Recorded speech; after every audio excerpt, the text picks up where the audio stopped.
welcome back to yet another episode of Syracuse Unpeeled. I'm Sarah Becci. And I'm Landon Wexler. And tonight we'll be giving you the latest on Amanda Bynes' comeback. And the KISS concert coming to Syracuse next summer. Then, our campus events reporter will sit down with Daniel Preciado to preview the upcoming performance of American Idiot. And finally, we'll be playing a game of Guess the Musical. Well, the creator of everyone's favorite Sea Sponge and Childhoods Everywhere died on Monday at the age of 57. Steven Hillenburg, who created SpongeBob SquarePants on Nickelodeon back in 1999, passed away after a difficult, year-long battle with ALS. Yeah, he leaves behind a legacy that will forever be remembered for changing the face of television history. Fans and co-workers have shared their condolences for Hillenburg on social media, with Nickelodeon tweeting, quote, "Today we observe a moment of silence to honor his life and work." So, reflecting upon his accomplishments, he started as a marine biologist in Landon's hometown area, actually. Absolutely. Started out in Dana Point, California as a marine biologist. Something you wouldn't expect from someone who created hilarious, memorable animation, you know? It inspired him. So obviously it worked. He had a lot of good background knowledge and made childhoods, you know? Yeah. SpongeBob has won U.S. and British Emmys and has 2 movies and a Broadway show, which I think is absolutely incredible. And I believe it. I believe every bit of it. Like, who doesn't want every bit of SpongeBob? We got SpongeBob TV show. We had a couple movies. I remember my eighth birthday, I spent going to see the SpongeBob SquarePants movie. Brought all my friends. I was the coolest kid because You were the coolest kid because you brought all your friends. Wasn't the Did you pay coolest for their kid. tickets too? My parents. So we'll leave it at that. But yeah, so plenty of good stuff. And the creator of Rocko's Modern Life says that Steven Hillenburg changed TV forever. So that's going to leave a lasting impression. So moving on, after a hasty engagement, Justin Bieber has officially confirmed his marriage to Hailey Baldwin Bieber. The pop star took the news to Instagram on Thanksgiving Day, saying, quote, "First Thanksgiving as a married man." Bieber then describes his Turkey Day as a great one, as both sides of the family came together for the first time. Bieber and Baldwin hosted their first Thanksgiving together, and hopefully they will have many more to look forward to. Oh, that's so nice. Right? I think it was really quick, but Hailey actually recently changed her name to Hailey Bieber on Instagram, which has kind of got people going. They were like, oh my goodness, Hailey Bieber, like it's finally coming along. Like she put her last name up there. Like, what does that mean? It's huge. I mean, it's kind of a question. How much did they have to pay to get that name on Instagram? I think someone out there, some Bieber fangirl must have been having that name. Handle. Of course, who wouldn't want to be Hailey Bieber? I wouldn't do the same. You would want to be Hailey Bieber? I don't think so. I don't think that's the name I'm going for. But it's actually great. So over the summer, we've heard a lot of different couples getting hitched or getting engaged within like a month. And they got married within a couple months in a New York courthouse. That's the rumor. And now that's apparently the rumor, and they denied it at first. But now he's come out. He came out with a post on Instagram saying how in love he is with Hailey and all these wonderful, beautiful things, and I think it's really sweet. And to meet the whole family on Thanksgiving, one of a kind, Bieber, one of a kind.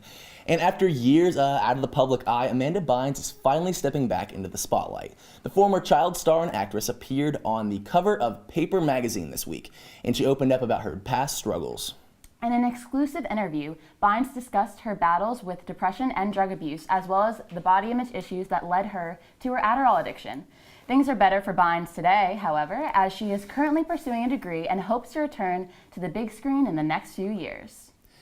Okay, it's about darn time. It's about darn time, but also it's just a sad story to hear. Because everything in the acting world, everything in Hollywood, it's so much focused on body image. At least it was 10, 15 years ago. It still is today. Becoming a lot more progressive in a way. It's becoming a lot more open to everyone, every body type, and that's just the way it should be. But now she focused on body types at the time. In Adderall, there was a quote she talked about how Adderall was the skinny girl drug, and that she took Adderall to stay skinny. And it might have worked in the moment, but she talked about how she chewed Adderall just before going on set, before going on to act, and got high before going on. So it's crazy to think. Yeah. And, so it's But I'm glad nuts. she's doing so much better now. I mean, she's actually going to continue her education at LA's Fashion Institute of Design and Merchandising, which I think is really awesome that she's going back to school and doing something that she's really passionate about. And we've seen some tough phases with Amanda Yeah. Bynes. We've seen she changed her hair, cut her hair. She went It's crazy for a unfortunate. little bit. But it's good to see she's back. But like, how much of our childhoods did Amanda Bynes make? It must. Oh my gosh, the dancing lobsters! That was one of my favorite bits of hers. I used to watch her all the time. Can we bring out the dancing lobsters? Bring out the dancing lobsters. Please. Oh my It doesn't gosh. work. You need Amanda. Gosh darn You it, need Amanda. That's why we need her back in the acting spotlight, and it seems like it's going to work. And she talked about how she wasn't trying. She was going to keep away from the acting for the rest. She thought the rest of her life. Now, because she's more comfortable, a lot more mentally stable, she's ready to get back into it. And also she was talking about in the original interview, how she was saying that there's a lot of gateway drugs, and she was saying for people to stay away from them because she never did meth or anything like that. But she was just saying that for her, like marijuana was something that really kind of caused her to get into a lot of other things. So it was really interesting, like how she was able to reflect back on how she was doing.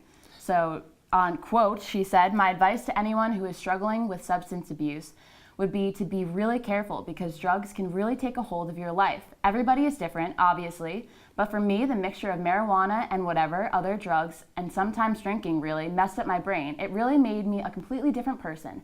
I actually am a nice person. I would never feel, say, or do any of the things that I did and said to the people I hurt on Twitter. There are gateway drugs, and thankfully I never did heroin or meth or anything like that, but certain things that you think are harmless, they may actually affect you in a more harmful way. Be really, really careful because you could lose it all and ruin your entire life like I did." Wow, that really kind of wraps it all up. It definitely does. Young viewers. It does. Well, we're going to move on to a little happier news. Up next, you'll find out how you can see Kiss perform in Syracuse this summer. Don't go anywhere, Unpeelers.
I see you mobbing over her. Let's go. Let's mob. Let's crawl.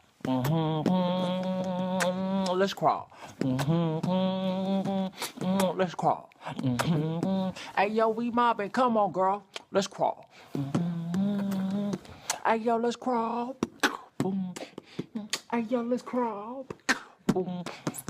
Hey, let's crawl. Hey, yo, let's crawl.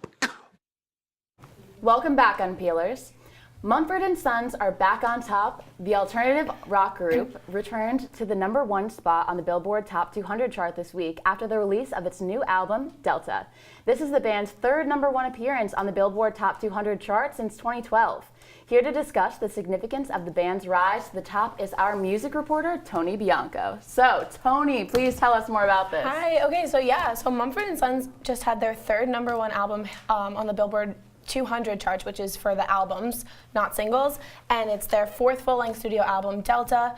And I'm just really excited about this because who knew Mumford & Sons was still making music? I definitely didn't. I did not. I thought it stopped after there was a hit song they were keeping up. Oh, I Will Wait. That's the one that everybody knew, right? Yeah, it was huge, for sure. Now, how does Billboard calculate their top albums? Okay, so basically how Billboard 200 calculates their albums is it's an album equivalent units. And so what that is traditional album sales, streams, and then track equivalent albums. So they kind of add all those things together, and that's how they generate their Billboard 200 chart. Understood. Wow, that's incredible. So, like, what significance does this album being #1 on the charts hold? Right. Like, what does So that mean? it's really a unique situation because this is a weird time to be releasing a new album because it's kind of the holiday season, so people are definitely getting more into Christmas music, and then you also have just so many film soundtracks on the Billboard 200 charts right now. You have the A Star Is Born soundtrack is still in the top 10. It's at #4 right now. The Greatest Showman Remastered is at #3, and Bohemian Rhapsody is at #6. So you just have all these film soundtracks. So it's kind of weird that Mumford & Sons just slipped right in and hit that #1 spot. Yeah, that's so true because film soundtracks are so big right now. Huge. Exactly. Yeah, Black Panther, you have all these giant soundtracks making their way. And then you also have all the rap and hip hop that's so popular right now. Those are always at the top of the charts. So it really is like a unique situation and really good for the band. Now, what does this mean for alternative rock artists in the future? Right. So Billboard has Mumford & Sons listed as an alternative rock band, which I kind of want to contest. I don't see them as an alternative rock group. They're more like folk pop kind of style. Yeah. Understood. No, But- that's perfect. So, But if you do consider them alternative rock, then it's the largest alternative album in 2018 for Billboard, and it's Wow. also the second biggest for any rock album. They're doing so great. So they sold 230,000 equivalent album units. Incredible. Which is That's awesome. insane. now staying on the topic of music, the iconic hard rock band Kiss has announced that they will be making a stop to rock all night in Syracuse during their 2019 End of the Road farewell tour. After selling more than 500,000 tickets on their initial sale date, Kiss is announcing that a second leg of the tour is set for next summer. The band will perform at St. Joseph's Health Amphitheater on Saturday, August 27th. Here to tell us more about the farewell tour is our city reporter, Joyce Kim. How's it going, Kim? Hi guys, thanks for having me. Of course, welcome. So for our generation, I'm sure we all want to know, who is Kiss? So there's rumors that say that KISS is an acronym for Knights in Satan's Service, but in reality, they're a rock band that started in New York City in January of 1973, so they've been around for a while. And it was formed by Paul Stanley, whose stage name is the Star Child, Gene Simmons, the Demon, Peter Criss, the Catman, and Ace Frehley, the Spaceman. So they have a lot of eccentric names. No doubt about that. Now, what is Kiss most known for?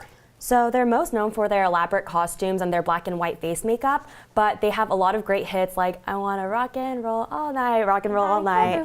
Yeah. Every single day. Yeah. Detroit, Rock City, I Was Made for Loving You, and they've sold more than 100 million records, and they've made appearances on Family Guy and Scooby-Doo. Yeah, they have. Okay, so I hear that they're for like an older generation. They're kind of old. They've been around the block. Why should we go see them? So You know? it's actually their last tour. This is their farewell tour. So they're saying that it's going to be the biggest show ever, and it will be a great way for their fans to really celebrate, have the ultimate celebration. And they say they're going to come in just the way they're going to leave just the way they came in, which is unapologetic and unstoppable. So that's got me hooked. No I doubt like about that a that. lot. Fiery. No doubt. And now, how much are tickets and where can you get them? You could buy them online on Live Nation or Ticketmaster, typical, and prices range from $40 to $250 plus fees. Perfect. Now, thank you so much. Thank you Yeah, so no much, problem. Joyce. Thank you. Appreciate you. Now, when we come back, sports reporter Chris Sachi gives us the latest on the ongoing Dwight Howard Twitter war. Keep it here.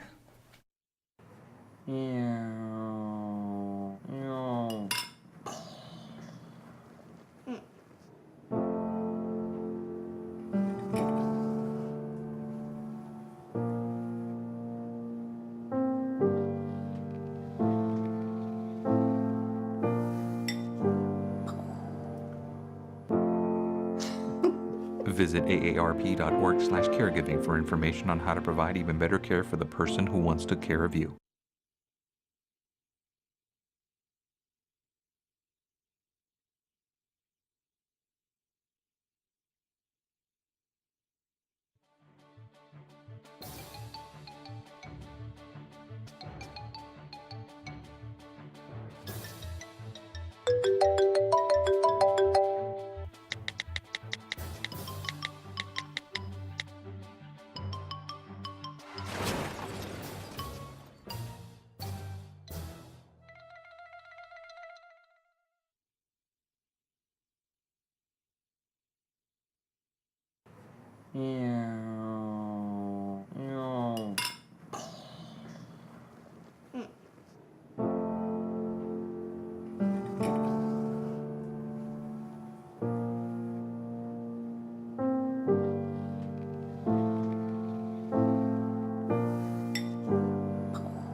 Visit aarp.org/caregiving for information on how to provide even better care for the person who wants to care of you.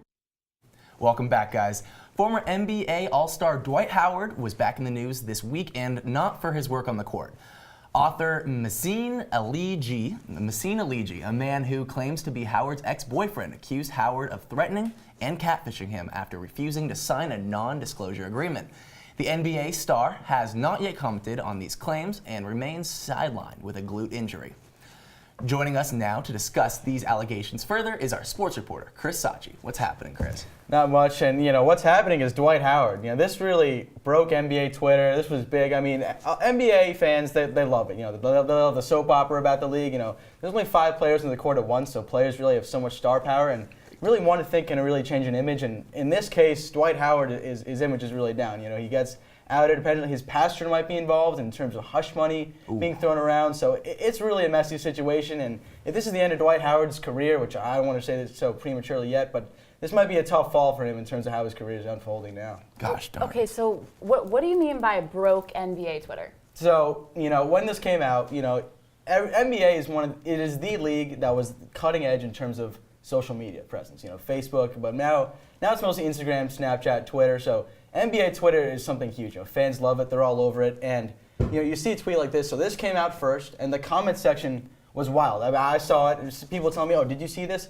I scrolled through. I looked through it. The comments were ridiculous. I mean, NBA Twitter, NBA fans, they're all over this. So when I talk about broke NBA Twitter, this really took kind of the NBA world by storm. I mean, a story like this, nothing on-court related at all, but it took the NBA really. Fans, everything else. It was the NBA at that point. No on-court action was even thought about. It's true. Now, this is all speculation, as Howard has yet to speak, but are there any indications whether it's real or fake? So, you're right. This YouTuber, this writer, there has been history in the past of them trying to out people as gay. So, Playboy Cardi last year, person did the same thing. They came out on social media, and it was actually proven to be fake. So, I'm not going to say if it's real or fake or not. Howard, of course, hasn't spoken yet. There's so many details yet to be known. But at right now, there's history of something that has happened before where it's not been real. So that's gotten some fans kind of up in arms and saying you're trying to. Dwight Howard's a big athlete. Are you trying to take him down? So there's a lot of gray area here. Yeah. I'm not going to talk about that too much. But right now though, this is big for NBA, big for Dwight Howard's career. Understood. Thank you so much, Chris. Wow, that was a lot. Yeah. Well, back into something that I really like, fashion. Dolce & Gabbana's Shanghai runway show, which was set to be held a week ago today, has been postponed after backlash over racially offensive posts on their Instagram account. On the Chinese social media website, Weibo, the brand posted clips of a Chinese model attempting to eat different Italian cuisines with chopsticks. Here to give us the full story is our fashion reporter, Olivia Tamino.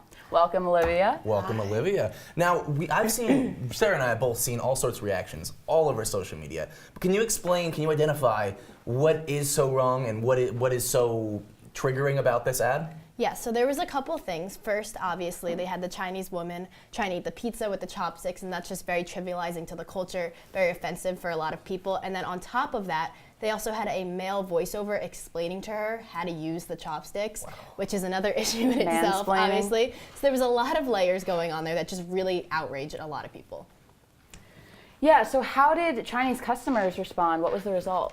A lot of them obviously were very angered. Even the Chinese ambassador for the brand actually spoke up and said that he did not support this. Everyone was kind of calling for a boycott of the company, but the one thing they were saying was if they could come out and apologize and understand what they did wrong, we'd be willing to give them another chance. Everyone makes mistakes. But instead of that happening, there was messages leaked where Stefano actually was just kind of bashing Chinese culture on his Instagram account. He thought they were private, and it was basically just saying the entire country was trash, very derogatory language. It was just very offensive, and that's what really set people over the edge there. Nothing's private. Stefano is a big, executive in Dolce & Gabbana. Yes. That's rough. And after that, did they have any reactions in response to that? Yeah, they finally released a statement after the messages, and basically what they said was that his account was hacked, and that's why the messages were there. And a lot of people weren't buying that, and they got even angrier, and that's when talent from the show started to drop out, forcing them to cancel it. And then finally, after all of that, after a couple days, they finally released a video saying sorry. So it was really delayed, and that was kind of where they went wrong. Yeah, well, I'm glad it's finally out there and that we all really know the truth behind it. So when we come back after the break, Daniel Preciado joins us to promote What Theater's upcoming production of American Idiot. Stay tuned, Unpeelers. This is the story of a boy who didn't talk for a long time. The boy liked things to always be the same. Any changes would scare and upset him. The unknown was an unfriendly place. The boy was very sensitive to lights and sounds. So he built secret hiding places where they couldn't get in. The boy didn't like looking people in the eye. He wasn't trying to be mean, it just made him feel uncomfortable. Sometimes he would flap his arms again and again. One day, I found out I have something called autism. My family got me help. Slowly, I found my voice and learned all the ways I could live with it better. Early intervention can make a lifetime of difference. Learn the signs at autismspeaks.org. They told me a bottle couldn't dream. That I would never become a superhero.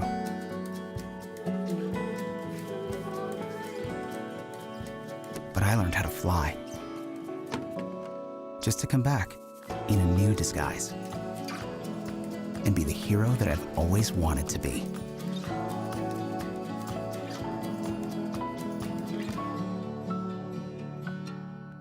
Welcome back. Tonight, our campus events reporter, Justin Pora, is sitting down with Daniel Preciado to get an exclusive look at what theater's upcoming production of American Idiot. Thank you, Sarah. I'm here with Daniel Preciado, the director of American Idiot, a junior here at Syracuse University, studying TRF from Panama City, Panama. Daniel, how are you doing today? I'm good. I'm really happy to be here tonight. Good. We're excited to have you. So, what can you tell everyone about American Idiot? What is it exactly? So American Idiot is a musical based on Green Day's classic album. It also offers a couple of songs from a couple of other albums. So the classics, American Idiot is there, 21 Guns, Boulevard of Broken Dreams, just like the classic Green Day songs. All the ones everyone loves. All the ones everyone loves, they're right there. And they tell this story about three friends living in a suburban town. And they're very unhappy with their lives, so they decide to leave and go to the city. But they soon realize that the city and the real world outside of their suburban town is not what they imagined. And it's they go through a lot of hard obstacles and limits, and just it's about them realizing that in life you have to take control of everything that happens around you, instead of just blaming things on everyone else. So it's a very mature message the musical has. So that in its own sounds like a very interesting story, but how are you putting your own twist on this musical? So since it is Green Day and it is very punk music and all that, I kind of wanted it to have that teenage apathy feel to it, because it is three teenagers who are very much they feel like the whole world's against them. So very angsty. Very angsty, definitely. Angst is, we call it Angst the Musical sometimes. So we're trying to make it a very immersive experience with the audience.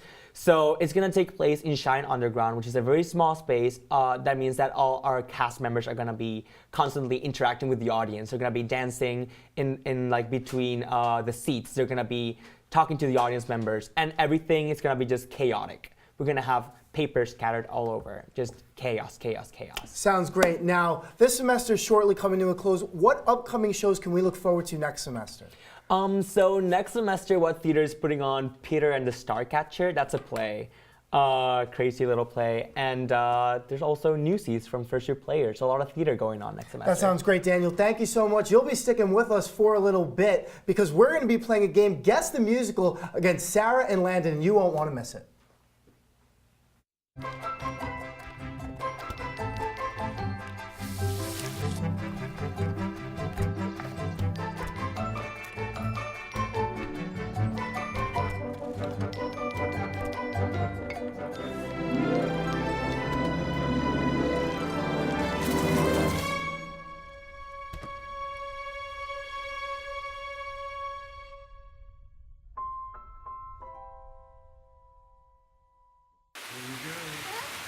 Here we go. We're gonna go out there in the rain. Gonna get wet. All right, here we go. Oh, okay, quick.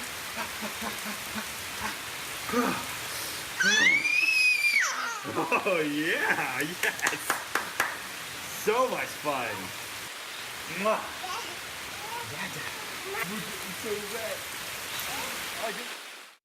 Welcome back, guys. Tonight, Sarah and I will be playing Guess That Musical against Daniel and Justin. Each of us will be given a stack of cards with the song names, and our partner will have to guess which Broadway musical the song is from. Now, whichever team has the most wins, the most musical guessed right, wins. Yep. So, let's start. Fantastic. All right, guys, you want to start us off? Sure, why not? All right, you ready? Yeah. I'm expecting big things from you. You're the musical guy here. I know, I love musicals. Okay, so the song. You're the one that I want. Oh, Grease. Oh, there we go. Okay, That's fine. easy. Cheating. Okay, All right, here we That's go. money in the bank. Be our guest. Be our guest. Be our guest. Be our guest. Belle and Beauty and the Beast. Bam. Wow. I'm sorry. I like Okay, the name of it. ready? December 1963. December 1963? That's crazy. I don't know where that's from. What musical takes place? I don't know. Hair? No, it's Jersey Boys. Oh, I don't like Jersey. All right, here we go. That's why. It's okay. Excuse me. It's my turn, okay? Okay. Come on, Relax, give me a break guy. here. Okay. All right. My shot. My shot. My shot. I have no idea. My shot. How could you not know this? You I'm sorry. pop culture queen. Hairspray? I don't know. I'm not good at this. My shot. Do I give up? Yeah, forget All it. right, it was Hamilton. Oh my! Oh, I'm so mad at myself right now. You would have thought. You would have thought. Okay, ready? Yeah. Fine. Seasons of Love. Oh, Rent. Come on. It's the circle of life. Lion King. All right, hide those cards a little bit, guy. I saw the answer to that Oh, one. shoot. Easy. Okay. I dreamed a dream. Oh, Les Mis. Yep. What I did for love. Oh my God. You hear that? You hear that?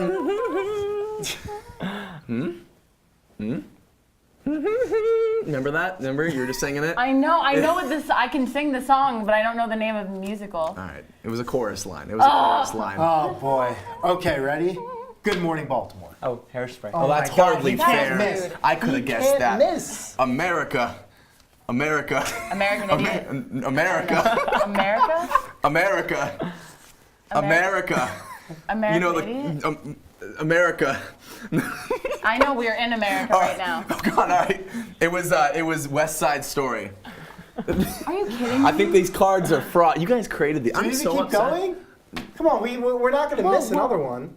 Gosh. You missed one of them. Seize the day. Oh, Newsies. This kid. He's a new. Popular. All right, forget it. Wicked. It's okay. We're gonna roll over it, Okay, but you- Yeah, that's right. unfortunately, Stop showing off now.